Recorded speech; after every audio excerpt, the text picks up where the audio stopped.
Where my girls at? Independent, free spirit. Ooh, it's something serious. Where my girls at? We ain't linked up in a cool minute. Where my girls at? It's going down, down. Where my girls at?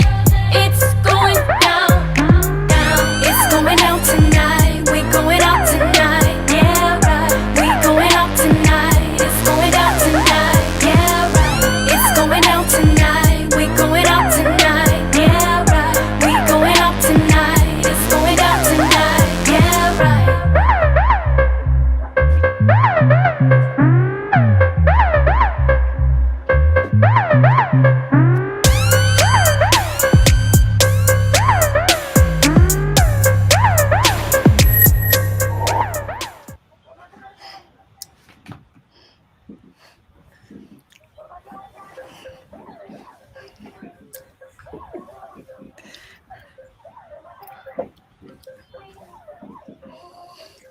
All right, y'all, we're getting ready to go live. We're getting ready to go live. Is it going down? Oh, yeah. You want to comment in the chat? Yeah. You know you can't hear everything that we're hearing on the radio. It's going down. It's going down tonight. It's going down. Well, it's a beautiful, sunny, windy day here in the D. Hello, everybody. We're back. It's Thursday. And you are tuned into We Got Issues on 910 AM, the Superstation, WFDF Radio. And I am your host, Chrisette Ellis from the D. And joining me are my force of friendship girlfriends, Sabrina, Katrina, and Gloria. And before we meet them, OMG, when I tell you we have a topic for you on today. It is a topic that has recently been in the news a lot. We are going to be talking about our mental health and how important it is, and how important it is for us not to struggle in silence. The conversation about mental health should no longer be done in a vacuum or whispered about in private. It is a real conversation, and we're going to delve right into it on today.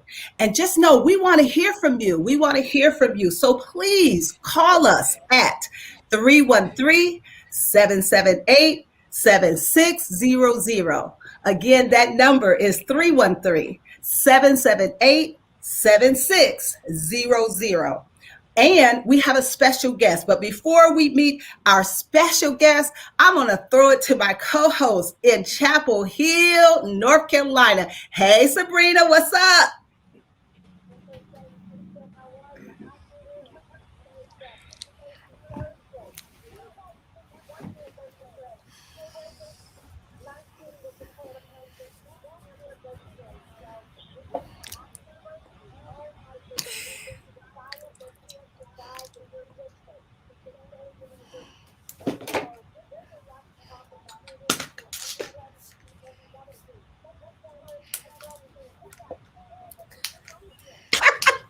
I'm taking it.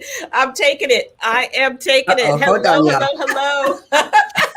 You know, this is a lot even for the tech girl. I got to unmute here, unmute there, got 3 screens. We're doing it all. Oh my gosh, I can't wait for you to meet our guests. And Chris, thank you for bringing this. First of all, can we just comment, if you are looking at us, you might be hearing, you might be looking at us, but I want that top, Chris. Okay, let me just say, but what we're talking about today is such a juicy topic, and it's hit us all. And so thank you, Chris. We promise to keep it powerful, positive, and not Pollyanna. And that is what this topic is all about today. So hello from sunny California. I'm passing it to Ellicott City, Maryland. Go ahead from the west to the east. We're covering the north to the south. It's Gloria Mayfield Banks. It's Gloria, y'all.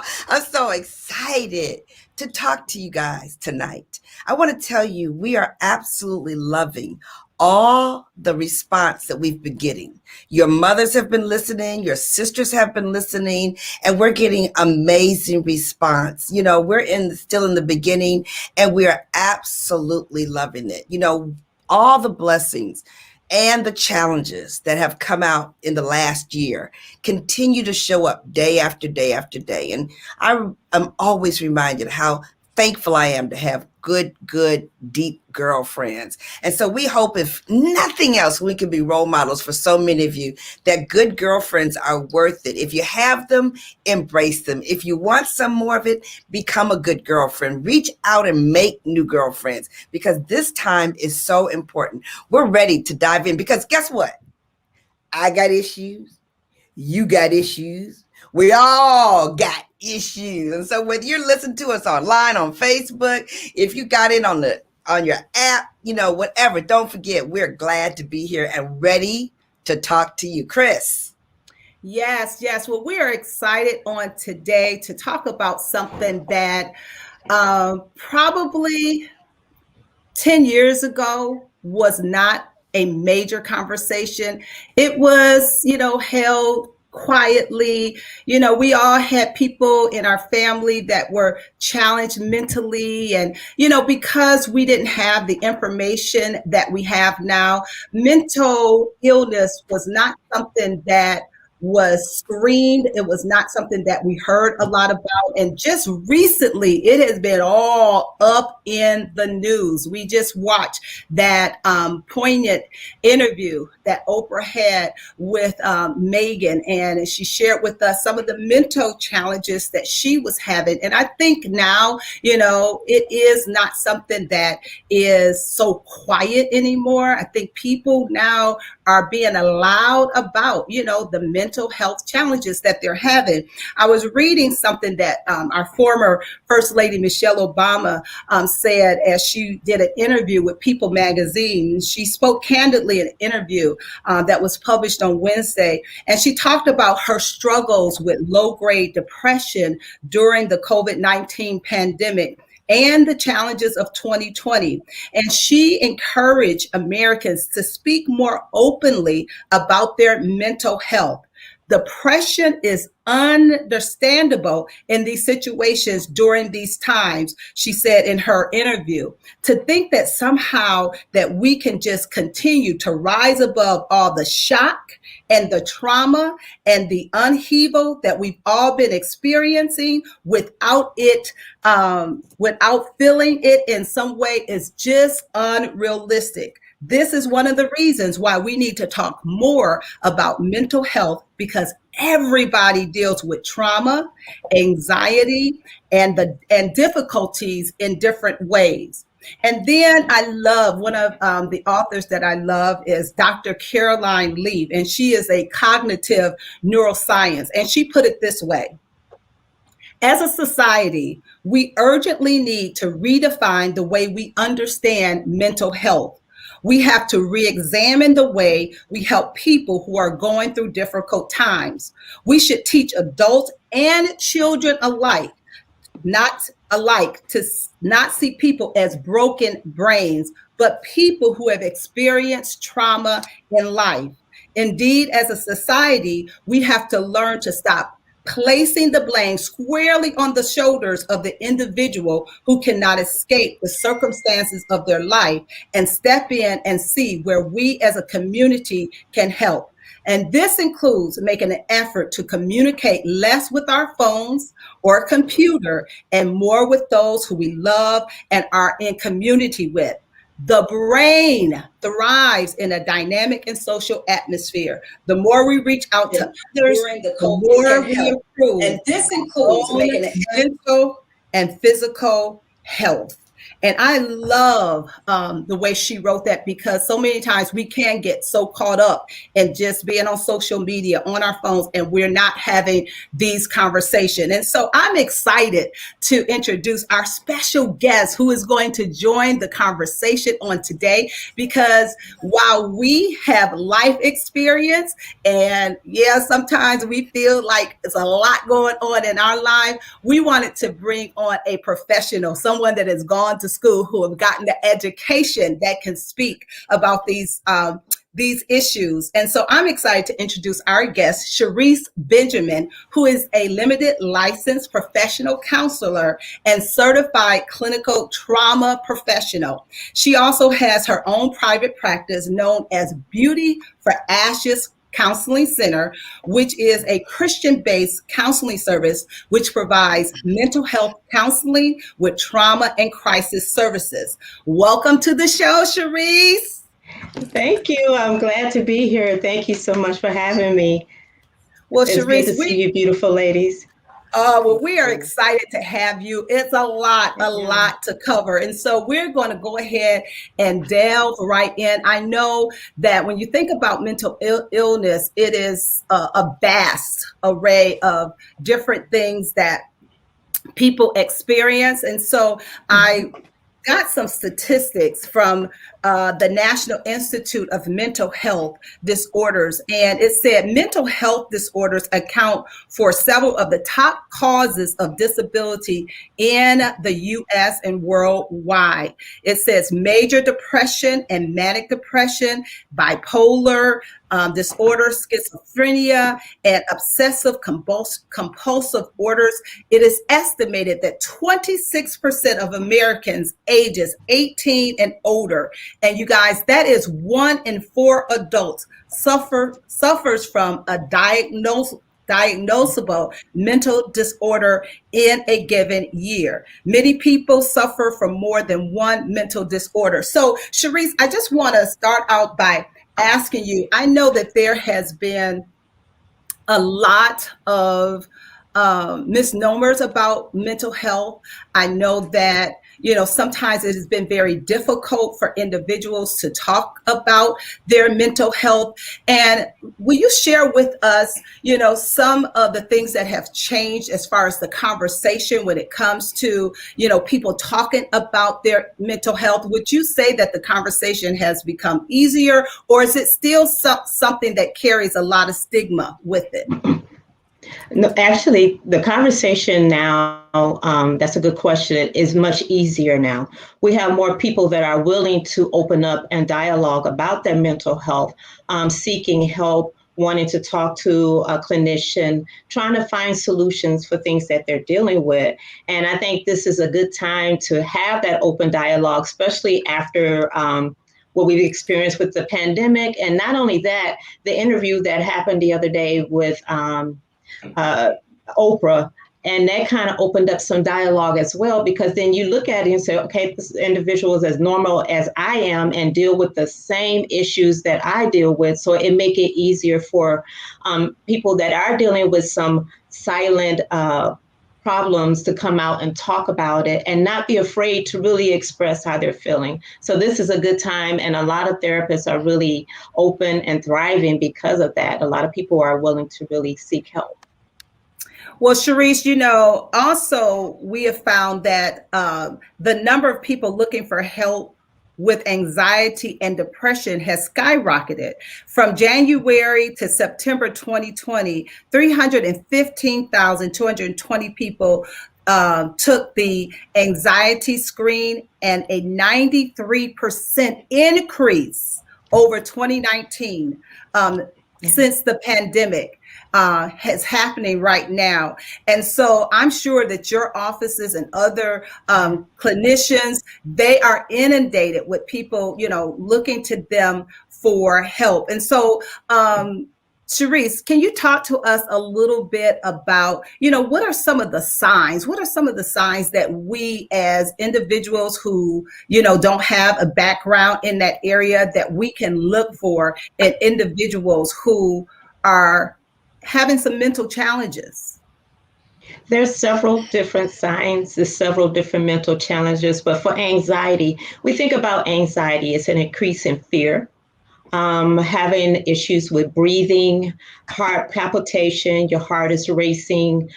Sometimes individuals experience problems with their stomach, where their stomach is constantly bubbling. They're not sleeping at night. The fear of what's going to happen tomorrow, instead of thinking in the present, they're thinking in, okay, I don't know what's going to happen in the future, so I'm already worrying about the future. And then we think about the depression where they're feeling down. Some people are sleeping more or possibly not sleeping enough. And then they're having those constant ruminating thoughts. They're constantly carrying the same conversation. Have you ever heard that person that's repeating that same thing over and over and over again and forgetting that they're mentioning something? And so when we do the anxiety screen, what we do is we test them according to the levels and the numbers that they're dealing with.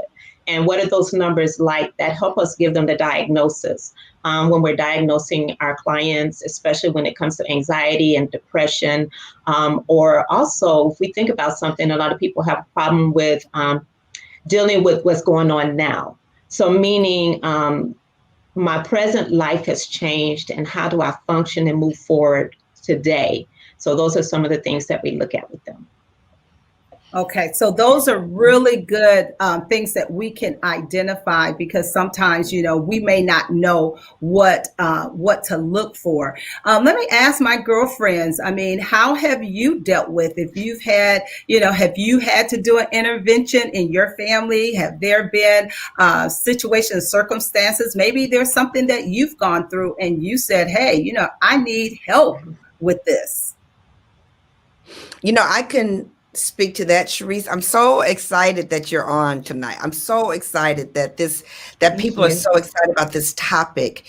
And I've always been one to, I'm not as familiar with mental illness as I'm going to be after this call, but I am very familiar with being on the edge, needing therapy, and dealing with a lot of people who are afraid of therapy.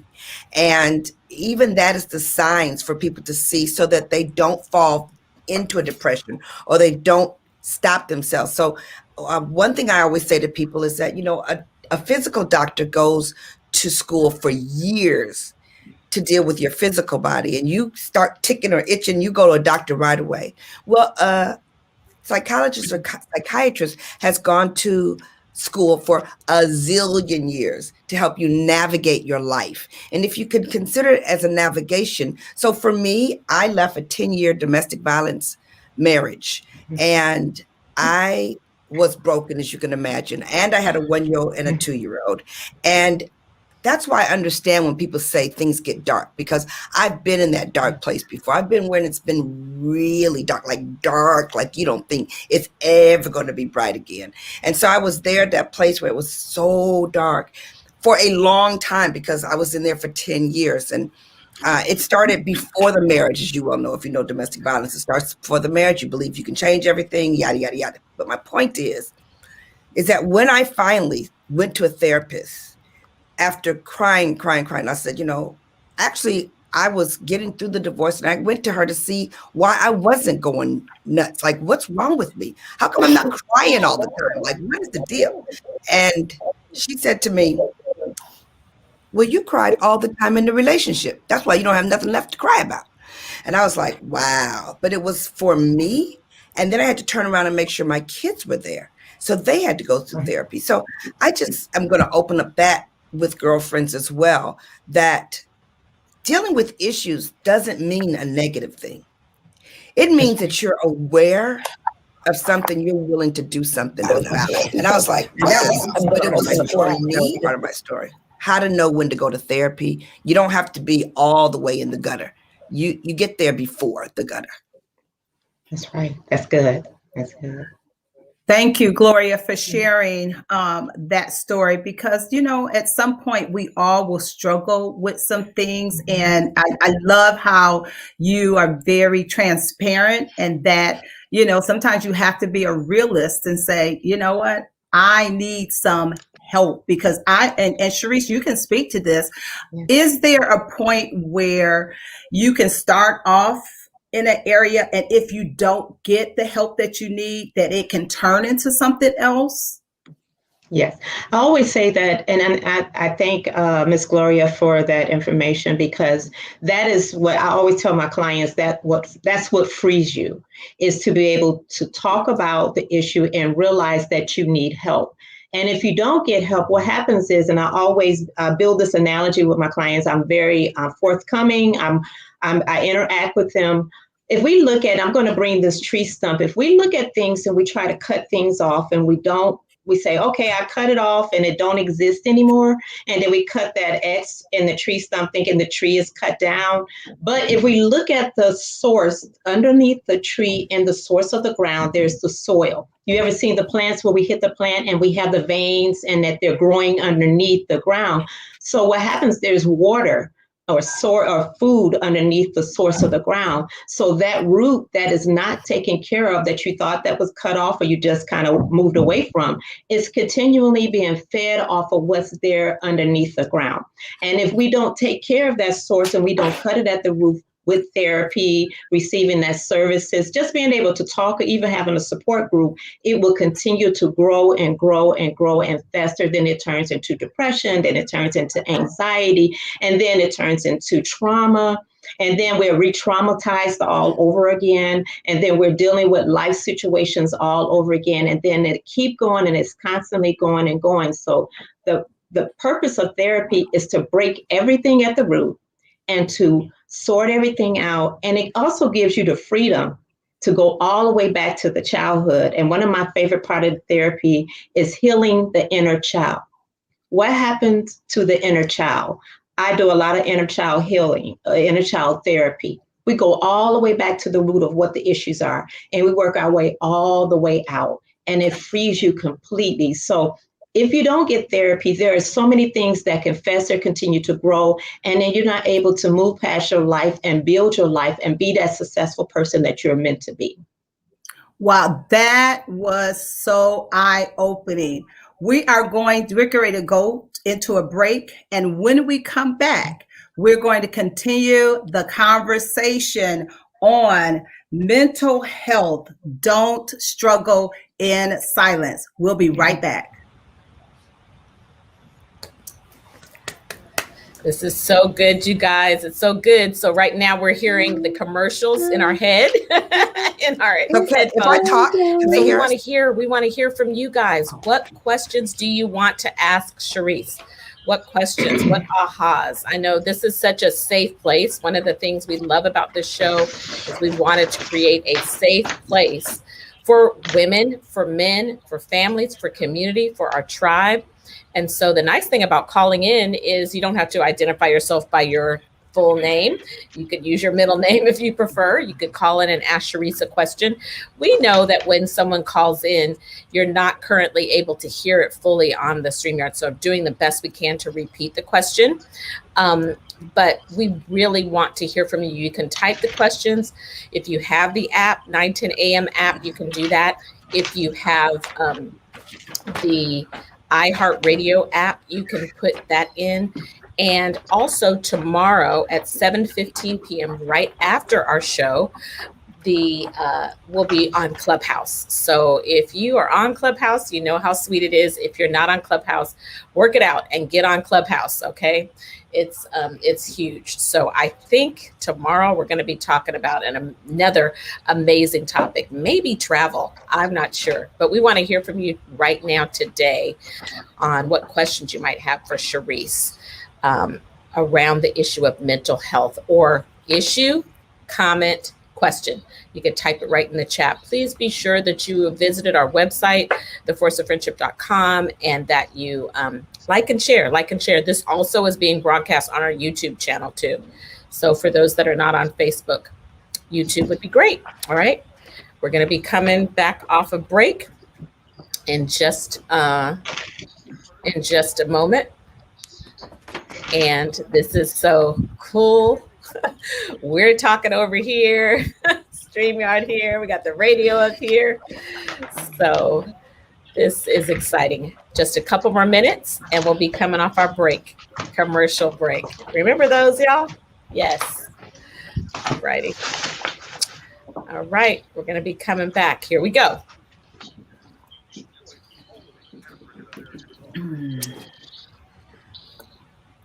All right. There's the music. So, Awesome. Awesome. All right, all right. We are coming back. We are coming back. You have been listening to 9:10 a.m. the Superstation, and we are excited about our conversation. We want you to call in. The number is 313-778-7600. Again, that's 313-778-7600. We know that you have lots to share, so we absolutely want to hear from you. Well, before we went to the break, we were talking with our specialist, Sharice Benjamin, and we're excited to have her. And we were just talking about, we are talking about mental issues and how, if you don't catch it early, it can fester into something even worse than what it was when it started. And so I'm going to throw it over to Sabrina to add her voice to the conversation. Hi, Sharice. Welcome, welcome. Thank you, Sabrina. You are our honorary girlfriend today, okay? Thank and you. when I tell you, we need a counselor in this group like forever, okay? So I'm here for you. Well, we thank you. We thank you for being here today. Oh my goodness. And I know when Chrisette talked about it can fester, I think they call that spiraling. It can spiral into something else. I'm so grateful for this connection and this community. I know community is very powerful for mental health. And I know that counselors always say, make sure that you tap into community, that you stay connected. Can you talk a little bit about that? Mm-hmm. Yes. Thank you again for having me. I'm enjoying this. Yes, definitely. Community is very important. Counselors are someone, or I would say there's an array of us. There's the clinical therapist, which I am, which are the LLPCs or the LPCs. Then you have the licensed social workers, the psychologists, and then the psychiatrists. The most important thing is that once you start having services is to stay connected with your therapist, join a group. You have a mental health group, a domestic violence group, there's women groups, there are groups that help edify you, help you to grow, help enrich you. It's very important because sometimes what happens is if you lose that connection and then you get lost by yourself, sometimes you may feel as though that you're alone, then you have those struggles. So you need someone that you can pick up the phone and just kind of call and say, hey, I just really need to talk for a few minutes. I just need to just debrief about my day. I need to just cry. And if you can just sit here and just listen to me, I really appreciate that. And that goes a long ways. I've had people where they've cried on the phone and I'm not trying to find words to say for them. I'm just being present in the moment. That is the most important thing, is to be present in the moment, because sometimes the stressors at work, the stressors at home, financial stressors, or the things that they're dealing with, even images of themselves, knowing that, okay, I have this mental health issue. I don't feel secure in myself. I don't feel secure in sharing with my family because they'll never understand. The thing is just always be present and have that connection that help you to grow. Excellent. Sharice, and how do you find a great counselor? Because I know that it has to be a good match. It has to be a good match. And I love that you're a faith-based counselor. That's huge. I remember young in my marriage. I've been married almost 27 years now. And if I would not have been smart enough, we went to a couples counselor and immediately she told me, you should probably think about getting a divorce. Oh, and yeah, can you believe that? And that was early in the marriage. And I looked at my husband, I said, I'm never going back to her again. And so, but if you're vulnerable and you're young and you don't know, because you do trust in your counselor, it could go the wrong way. So can you talk a little bit about that? Yeah. Finding the right match. Sometimes it doesn't work right away. And you usually know. And also the counselor will know as well if they're the right type of counselor. Not only do I have Christian-based therapy, I'll also have the theory-based. So I can toggle between Christian or the secular, because I have, even though my degree came from a theology school, I work in the secular world of mental health. So when you work in mental health, you're working around that whole course of secular issues, dealing with the substance abuse. So you have to find that counselor that's willing to work with you and is open to dialogue. And also, we always have to move our biases out. Not only because I'm a Christian-based therapist and I deal with schizophrenia and I deal with all of the psychosis, and I've seen people in their action at that time, I have to be open to say, this is not time for me to judge them or what I may believe or throw the Bible at them. Just kind of find the happy medium, and then have that discussion and let them know these are the things that I can offer you. And if not, I have referrals for you that I can send you to someone that you can connect with. So those are always the best ways to do. And I always tell people, being a counselor, we find ourselves on the shopping block because we have Psychology Today. That's where some of our pictures are on. We have our websites, we have our businesses. So people do call and do interviews with you as well as we're doing interviews with them to see if that's a perfect fit. Excellent. Wow, Thank I you. love Thank you for that. Thank you. Thank you, Sharice. That was a great question, Sabrina. Thank you. We have several callers that are on the line, and we're going to go to Mackenzie. Mackenzie, what's your issue? Are you here? Welcome to We Got Issues. Mackenzie, are you with us? All right. Well, we're going to move to Leonard. Is Leonard with us?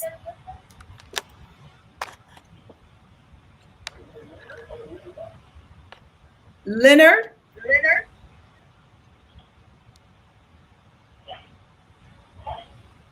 All right. Who's on the line with us? Who's on the line with us? Okay, we can hear you, Linda. What's your issue? Welcome to the show. Well, he thought my name was Leonard. Well, great. Well, we're excited that you're calling. Well, you know what? I just wanted to say that thank you so much for the topic. I've dealt with mental issues my whole life, and I'm soon to be 60 years old. So this is really a good topic. Thankfully, I found some ways to deal with it, and I'm thankful for the fact that you had a professional in there because I did spend years in therapy.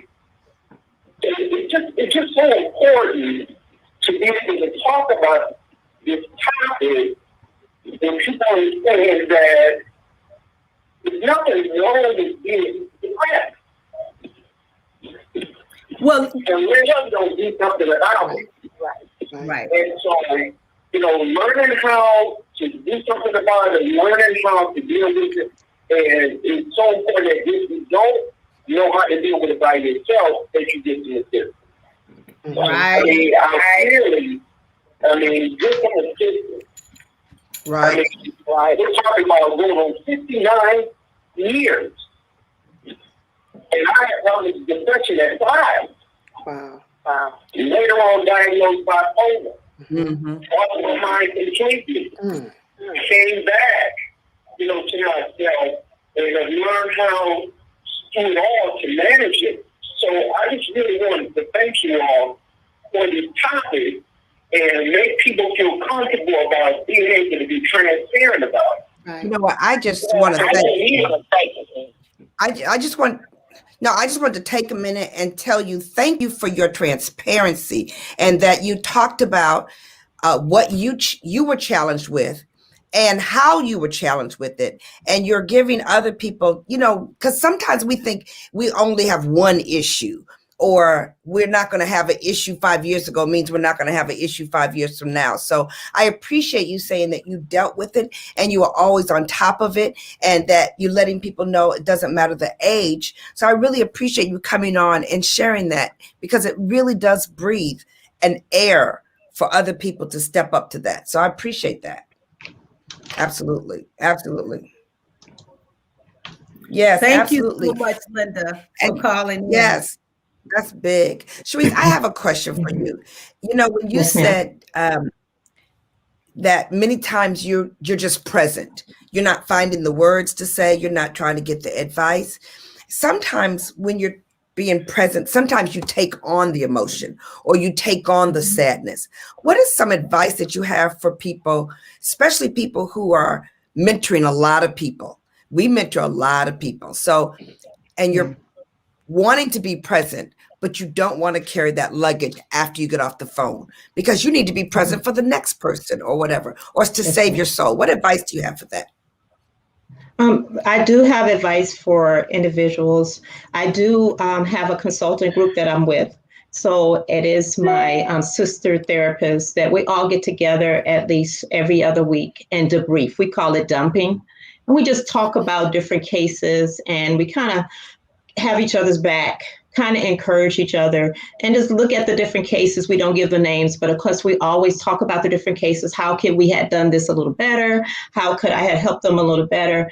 And then some of my favorite things that I do tell a lot of the clinicians that we share with is that we spend a lot of time on self-care. Self-care is so important. There's times I have to disconnect. I have times where I turn my phone off when it's just me time. Like for this weekend, I have a 4-day weekend. I took off work on Friday and Monday just to take care of me, to just shut down, to read if I need to go, just get out and write. And one of my favorite things I always tell, we kind of laugh about, I love Amazon. I'll go on Amazon and I'll just put things in the cart and just sit and look at it, and it's just sitting in the cart just to put it in the cart and make me feel better.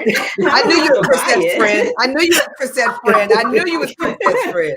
Love the difference is I hit to pay for it. She doesn't. Not all the time, but it makes you feel good. Those things that kind of help relieve that stress. And then deep breathing. You have to practice what you teach. Deep breathing, taking time in, making your favorites. I'll make me a shake, things that I enjoy that is treating to me. And that's some of the things as a mentor, you have to care for yourself and you have to do self-care. I like to go bike riding in the summertime. That is some of the things to get off the stress. I'll go down at Belle Isle and ride the bike track and all the way through and back, and just sit there and watch everybody else riding their bikes and just wave. Or either one of my other favorite things is I do the weighted hula hoop class, which is in the summertime where you have to have a 3 to 5 pound weighted hula hoop. And it's usually 50 to 100 women outside hula hooping. And we're hula hooping and just relaxing, and you can feel all the pressure come off of you. So things like that. And I go in my basement now and do it, or either I play golf in my basement. I don't know how to play golf, but I'm practicing. So who knows? I may get it right one day, but it's just to just do something to keep that pressure off of you. It's always about self-care. You know what, Sharice, that is so awesome because I heard someone say the other day, they were talking about, how all of these clinicians and all of these doctors and nurses that was in the beginning of the pandemic, they saw so much death. They had no idea really how to handle everything they saw. And they were just saying how now you have a lot of these professional individuals who are in need of, going to talk to somebody because I don't know how much death the brain can handle without it causing some kind of trauma. And so I just love that you gave some very practical things that we can do to relieve the stress. Okay, we have another caller, and then we're going to hear from Katrina. Is Bernice still on the line? Bernice, are you on the line? Hi, Bernice. Good evening. Sorry. Enjoying it. Whenever I turn the radio on 910, I always keep a pen handy. Awesome. So yesterday I had a meltdown. Usually I practice self-care, but yesterday I had received a call from a girlfriend of mine. My godmother died a couple of days ago, and she knew my mother before she passed, and she kind of was something like someone that took my mother's place. I'm gonna make it short, but anyway, I had a meltdown, and the first thing that I thought to do was to get on Facebook, just crying, "Oh God, please," I went into a meltdown. So after I had been, I went in the kitchen and found some lima beans and soaked it and prepared dinner for the day. So is that a sign of self-care for myself? Well, first of all, Bernice, I want to know where you live so I can come get some. Do you know how long it's been since I had some lima beans? Lima beans, right? Anybody that knows how to make lima beans? Right. Oh. Yes. Go. Yes, come on. And one, I had rice so I could make the rice pudding. Ooh. And the second one was the lima beans. And I just got in the kitchen and cleaned the chicken thighs. Those chicken thighs is the worst thing. So I grabbed the chicken thighs and self-care myself and just cleaned it up good, you know. I do things like that. And I live alone, and sometimes I will grab a book or a puzzle or something. I do not talk on the telephone. When I find myself getting a real personal meltdown. Well, Bernice, I love the fact that you found something that feeds your soul, something that made you feel good. And what makes one person feel good doesn't necessarily do it for another. But when I tell you, you just made me feel good by saying lima beans. I mean, you really made me feel good.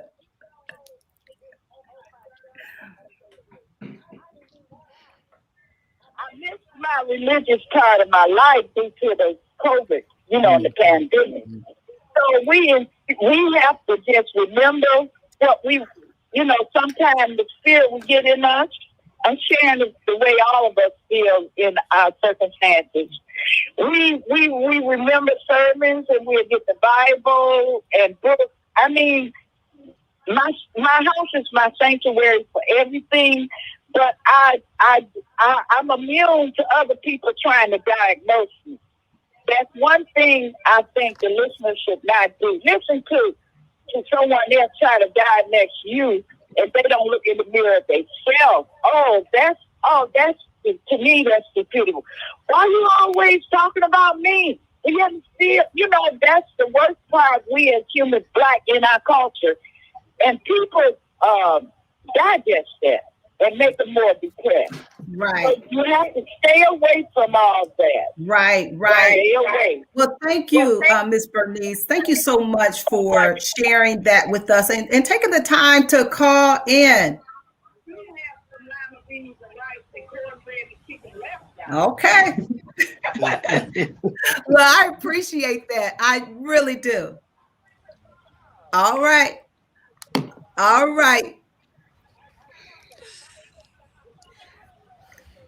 All right, that's good, Bernice. That's great. And we appreciate you sharing that with us because you made us smile. You made our day. And we just appreciate you sharing it on We Got Issues. We have someone that's been waiting on the line for a while, and I definitely want to take her. Sharnice, are you there, Sharnice?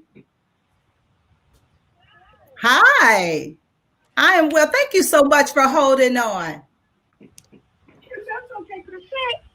Lady Alice, please, I love you guys, and I love Gloria. I love all of you guys. Katrina, Sabrina, and Miss ʻY'rese. Oh, my Lord. Thank you for being on here tonight. Thank you. I am so thankful and grateful to hear about self-help, number one, and this whole thing of clinical studies and the whole 9 yards.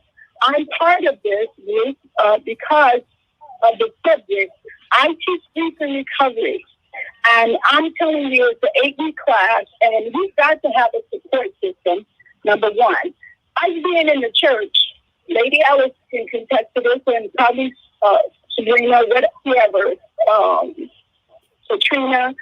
I'm saying this, and I'm not saying it to be mean or anything, but the church, we have hid behind Jesus for so long, and we will not face our issues. Right. That's and right. So this whole program that you guys have started, I am just so thankful and grateful for us taking care and talking about the issues, because we all have them. And people need to know that you're not broke, you don't need to be sick, you just need to be listened to the dignity and respect. And so I'm just so thankful to this whole ordeal. I have a whole lot to say, but you guys got a person there. And Sharice is there, and she's handling it. So I just wanted to say that. And like I said, grief is not just death either. And how I got involved in mine is I lost my husband 3 weeks later, my mom, and 2 weeks later, my dad. And so for 7 years, I didn't know who to grieve for. And grief is not just death, it's any emotional loss. And that's what people need to understand. It's COVID. We're all grieving because nothing is familiar to us anymore. So that's all I wanted to say. Well, we truly appreciate you calling in and sharing and lending your voice to the conversation and just, being transparent and, sharing with us, some of the things that you have gone through. Thank you so much, Sharni, for calling in. I'm going to throw it over to Katrina, and then we're going to go to our next caller. Katrina? I mean, this conversation is we have so many callers, there's so many comments on Facebook, and it's so important. And Sharice, we want to hear more from you about how to manage and walk through this trauma. In my personal family life, I think many of us have dealt with it. And so we've walked through this. My question is, when the person who is having the mental health challenge is maybe a little bit in denial and they're an adult, this may even be a little bit of a legal issue, but how do you deal with it when maybe they start to look for opportunities and they're willing to allow the family to kind of intervene and help, but then when they go into denial and maybe start turning to other ways of kind of numbing the pain rather than dealing with it directly? Can you give some advice around that? Yes, that's very good, actually. There's always a false misconception about mental health. And individuals that deny the fact that they have mental health, I always tell my clients, you can only get through treatment if you're willing to do the work, because it doesn't happen overnight. It is a process. And the family have to be willing to definitely walk through with them. Number one is it's not always about intervention or everybody coming together and coming down on that individual. It's empowering that individual to give them hope, to help them understand that you can walk through the process. We can get through this, but I'm not going to leave you alone. I'm going to be here with you. I'm going to support you. The negative habits, the numbing, that's all to not even face, especially when you're dealing with trauma, the negative thoughts, the nightmares, all of those things, and not being ready to really face the traumatic issues. There are a lot of people, I had trauma in my past, and I had to get through that trauma, and I had to work through that trauma. And that's what made me find a positive way of being able to see who I am today, because who I am today is totally different from who I was 15, 20, 30 years ago. And if you look at that empowerment, having that mindset to say, hey, I'm going to push through. There is so much more to live. That family got to keep giving them that motivation. You got to keep that connection, keep that connective. Prayer, definitely pray about it. Even if that individual don't want to pray, because sometimes if that individual is in their crisis, they don't really know what else to do. They're dealing with all of that turmoil, those racing thoughts, those negative ways of focusing or negative ways of handling what they're feeling, because their brain is telling them one thing, but then they want to do something else. So they're kind of like torn. They're dealing with that torn of what they have to deal with. But I always tell people, look in the mirror and take the mask off. What you're showing on the outside is totally what you're different from what you're feeling on the inside. So let's talk about what's on the inside, because once we clear up what's on the inside, we can match up what you're trying to show everybody else on the outside. The false sense of security, knowing you're dealing with some other things. So just having those conversations and that family being there to help them. And when they go to treatment, be that support. You don't have to sit in a counseling session with them. You can sit in the lobby. What do you want to do after that? Let's go do something different after that. So it's like a reward system. You're kind of giving them that comfort. You're there with them. You're holding their hands, and you're letting them know they're not alone. Right. That's so good, Sharice. So good. Thank you for that. also in support of family members who are going through. I learned early on that I was seeing all the wrong things. Like, what are you depressed for? It's a great day. It's beautiful outside. Count your blessings. I mean, and so I think because when we don't know, that's what we do. Right. So I want to encourage our listeners that help is good. Therapy is great. And how can family members support and not make them feel worse than they already do? That's right. That's right. And that's very important. I always tell everybody when I before COVID, I had my office where clients will come in and take their shoes off and put their feet up on the couch. Would you like a cup of coffee? We're going to sit here and we're going to talk. I'm going to have my coffee. I'll cry with someone in a heartbeat. I'm a crybaby. If they cry, I'm going to cry with you. We're going to break down the walls. We're going to break down the barriers. I am here with you, but I'm going to walk through the steps with you.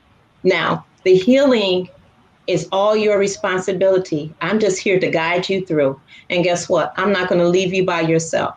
We're going to walk through this. And when you feel the pain and you're dealing with the turmoil, because healing is not pretty. Healing can be something that can be very ugly, but on the other side of that, there's beauty after that. But you have to be willing to be that person to walk through those tears of crying. I've had people that just taken their lashes off, just gotten comfortable and just turned their phones off. And they would just sit and cry from the time that they come in to the time they walk out. And then they'll say, I feel so much better. Guess what? That's what I'm here for. I'm here for you for that. Whatever you need to do, what we need to do to help you get through the healing process, we're going to get through this. But if you need treatment to where you need the psychiatrist, I'm going to refer you to that psychiatrist, but you have to follow through with your treatment with the medication compliance and the medication regimens, which my therapy comes in, the psychodynamics, to talk through the process while you're under that treatment of the medication. Zac'hyeit, I have a question about that. I really want to know this because a lot of people are very timid when you talk about medicine, and they don't know what to do. They don't know how to judge how they feel, whether they don't understand that sometimes there's a process. They don't understand that it's a relationship between you and the doctor. Turn it up, turn it down.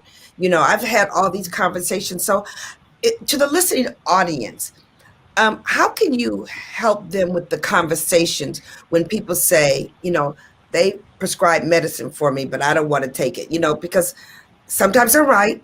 And sometimes naive background, naivete, I want to say, doesn't support the journey to health. Mm-hmm. So always disclaimer is tell everyone that medication is not the scope of my practice because of my degree. However, I do understand the medication and the regimens. It's just like if you're having a physical ailment. When you're taking your medication and you're going to see your physician, you're going to feel sick. You're going to have some after effects. You're going to have some issues with your medication. They're going to have to redo your medication, draw your blood. They got to see what's going on to what's making you feel sick. It's the same thing that's going on with the psychotropic medications. You have a voice. You do express what's going on. Document everything when you take your medication, when you're feeling different. But I always recommend never stop taking your medication, because the last thing you want to do is to go into a crisis, end up into the psychiatric ward, or go into one of your psychosis, paranoid, whatever the medication, or the deep depression. You don't want to go back into those. Well, you want to stay with the regimen, but you definitely want to communicate with your psychiatrist. We know psychiatrists usually 5 to 10 minutes in there and they're already prescribing the medication, but they draw your blood. You have the compliance treatment, follow through, make note, and have that voice that this is bothering me, this is what I'm feeling, and this is what I'm dealing with. And it'll help give the doctor an idea of what's going on. Excellent. Yeah. Zac'hyeit, I have a question, and I know mental illness, they're probably varying degrees, but are there instances where it's like sometimes if you have, tonsillitis, you have to get your tonsils out. You take them out and then you're okay. Or, you know, you have different things that might be ailing you. You go to the doctor, you get it fixed and you're okay. Is there instances where a person is fully recovered and they completely come out of treatment, or is dependent on the mental illness is something that you'll have to see somebody maybe for the rest of your life? How does that work? Usually for the therapy and the mental illness, it all varies. So we have the psychosis, we have schizophrenia, we have schizoaffective disorders, we have borderline personality disorders. I can read the whole book. It's a whole lot of diagnosis, but the most severe, and when I've always went into the hospitals, the EDs and the psychiatric wards, and working with the clients to write their levels of care, that is one of the conversations is, you know, I don't want people to judge me and, well, I have to be like this for the rest of my life. Okay, so if you have schizophrenia, schizoaffective disorder, or some psychosis or paranoid, yes, you're going to have to take your medication in order to live healthy and to live a life of normalcy. Yes, you're going to have to follow that regimen of that medication. We do therapy 12 weeks, and I do kind of cut it down, and then we'll go maybe once a month. Then it all depends on the individual. There's people that leave and won't come back for like 3 months, and then they'll call you and say, you know, I just really need to talk. Can I come in and talk? It all depends on what their insurance pays for, unless they want to pay out of pocket. But I'm the type of therapist, you can always pick up the phone, text me, and if I have availability, I'll talk with you unless you're in a crisis. But definitely there is times that some people have to have that ongoing medication regimen and leave the substances alone. Sometimes using marijuana, I tell people if you use those things, sometimes that enhances and induces your psychosis, that induces the paranoid thoughts. So you want to stay away from those substances, those negative habits that you have, drinking, whatever those things are that's numbing you, that are negative. It could cause you to go back into your crisis. Thank you, Sharice. That's so good. That's so good to know. We didn't get a chance to talk a lot about suicide, and I know our time is almost up. Yeah. That absolutely is another conversation for another time. Just looking at suicide being the second leading cause of death of young people between 10 to 24. I mean, when I read those statistics, it blew me away. I had absolutely no idea. So before we leave, we absolutely want to share with our listening audience and those that are viewing us the National Suicide Hotline number, which is 1-800-273-8255. Again, that's 1-800-273-8255. We know that is a serious issue. Well, Sharice, we just want to take this time to thank you for lending your expertise. When I tell you, I'm going to call you up. I need to sit on your couch. You have such a calming aura, and we're just so appreciative of the knowledge that you shared. And I know that those that were listening and watching, they gained a lot from the conversation. You guys, you have been listening to We Got Issues on 9:10 a.m. The Superstation. We are here Monday through Friday from 6 to 7 p.m. Eastern Standard Time. We want you to catch us, The Force of Friendship. Do us a favor and tell a friend about our show. You can follow us at The Force of Friendship on social media. Tell us your issues. We want to know. We want you to remember to join us on Clubhouse on Friday at 7:15, immediately following our show. We will see you on tomorrow. Thank you. Thank you, Sharice. Bye, Sharice. Thank you so much. God bless. Awesome. Thank you for having me. Thank you, ladies. Remember to join us on Clubhouse on Friday. Great show. So Good job. we are Good job, Miss Seth. Thank you, Sharice. Wonderful. Thank you, Facebook, for hanging with us. I'm trying to make sure I turned it off everywhere. So wonderful. Hold on. I have some feedback coming in from somewhere. We're still on live, but somewhere there's feedback coming in. Does anybody else have anything else still playing? Or is it me? Okay, I got it.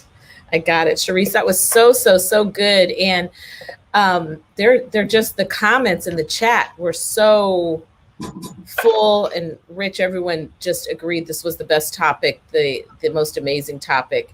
And so we just thank you. Do you have a minute to answer maybe 2 of the questions in the chat that we didn't get to? I don't know if they can hear. Sharice, yeah, to come off her. She doesn't come off mute. In the meantime, we see Bishop Ellis looks like self-care. Self-care, he gonna be golfing. No, he's coming back from golfing. Yeah. I gotta get out the house, okay? Yes, we all need to get out. I'm ready to get out too. So if we have a minute, we only stay on for 5 minutes or so after the show. Okay. But yeah. Okay, I just text her. Okay, that's cool. Okay. There we go. We got you, ladies.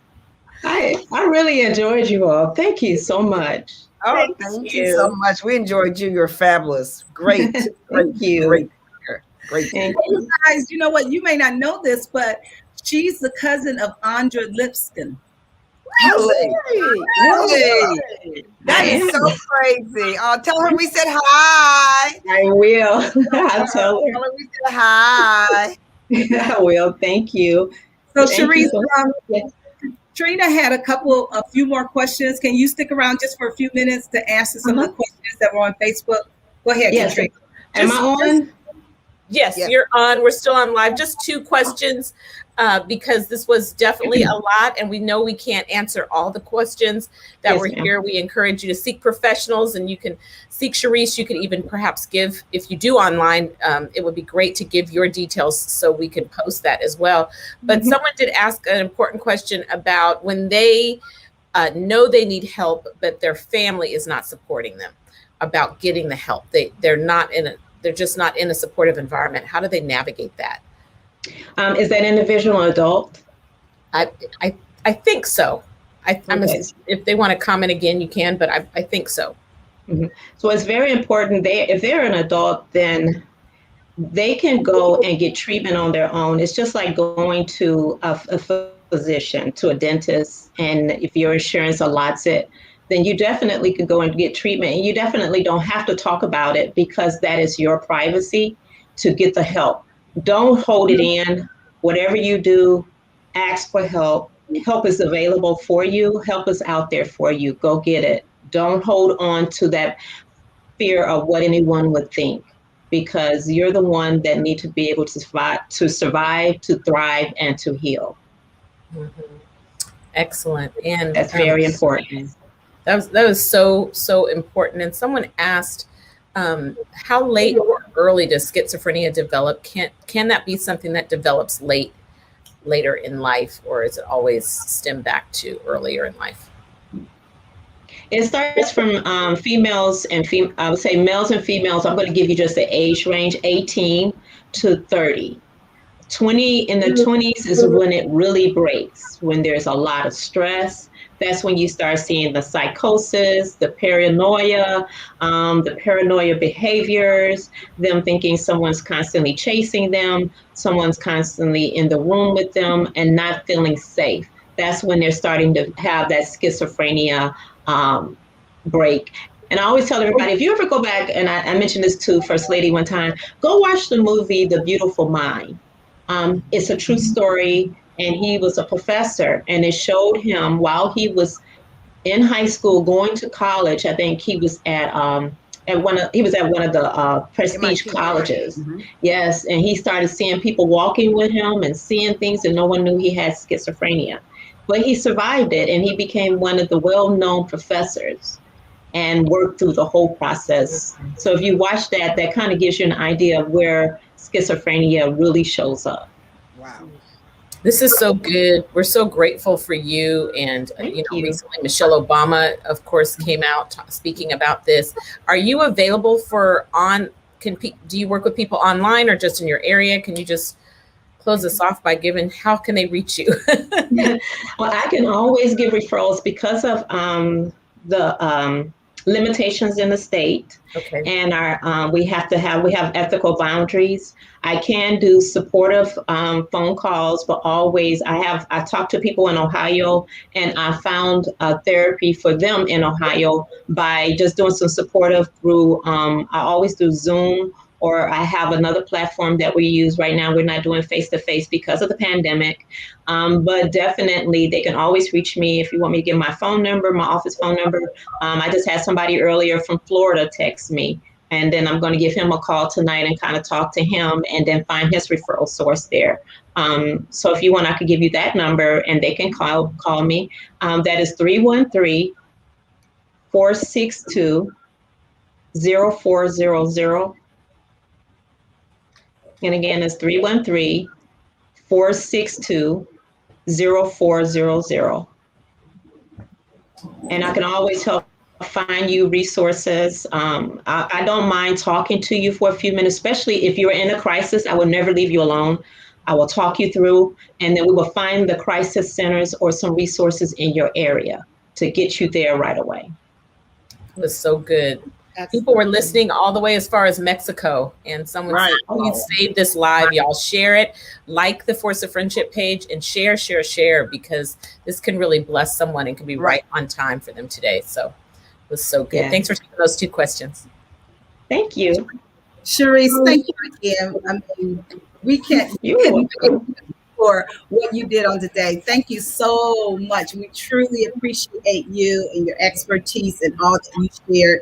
You truly have been a blessing to all of those that were listening and those that were able to watch us. So we thank you for your time on today. Thank you so much. You are official part of the Girlfriend Tribe. I feel special. Thank you. Thank you. We can all take our mask off together. We can talk about taking off the mask. Wow. That's right. Conversation. That's right. Absolutely. Yeah. That is good. I'm just taking it away with our favorite song. So just like on the radio, we will see you tomorrow. Where my girls at? Bye. Thank you, ladies. Issues. Where my girls at? Independent, free spirit. Ooh, it's so serious.